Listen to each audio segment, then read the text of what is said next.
మిత్రులు ఆరోగ్య అభిలాషులందరికీ నమస్కారం.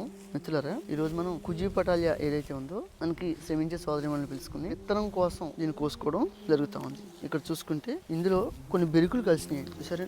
ఈ రోజున ఇందులో మొక్కలో వేరే మొక్క ఏదైతే కలిసిందో దాన్ని మనం బెరుకులు అంటూ ఉంటాం. వేరే విత్తనం, ఆ విత్తనం కలవకోకుండా కుజీ పటాలియా ఏదైతే ఉందో ఆ విత్తనం కోసం ఈ రోజున వేరే విత్తనం కలిసింది ఏదైతే ఉందో మొక్కలన్నీ కూడా వదిలేసేసుకుని కుజీ పటాలియా మాత్రం విత్తనం కోసం మనం కోత కోసుకోవడం జరుగుతూ ఉంది. ఈ రోజున మీరు గమనిస్తే కుజీ పటాలియా విత్తనం ఎవరికి కావాల్సిన నన్ను సంప్రదిస్తే విత్తనం ఇచ్చి ఏర్పాటు చేస్తాను. మీ ఇంటి కోసం, మీ కుటుంబం కోసం పండించుకుంటానంటే నేను విత్తనం ఫ్రీగా ఇచ్చి ఏర్పాటు చేస్తాను. లేదు మేము అంతకు మించి చేద్దాం అనుకుంటా ఉన్నామంటే అయినా విత్తనం ఇస్తాను ఛార్జ్ చేసి. ఈ రోజున కుజీ పటాలియా బియ్యం వచ్చేసి పంటకాలం 120 రోజులు పంటకాలం. బియ్యం కూడా సన్నగా ఉంటుందండి, బీపీటీ సోనా మసూరి మాదిరిగా. ఎవరైనా కానీ కుజీ పటాలి బియ్యం కావాలంటే మీకు ముడి బియ్యం కావాలన్నా, సింగిల్ పాలిష్ కావాలన్నా, డబుల్ పాలిష్ కావాలన్నా నన్ను సంప్రదిస్తే మీకు ఇచ్చే ఏర్పాటు నేను చేస్తాను.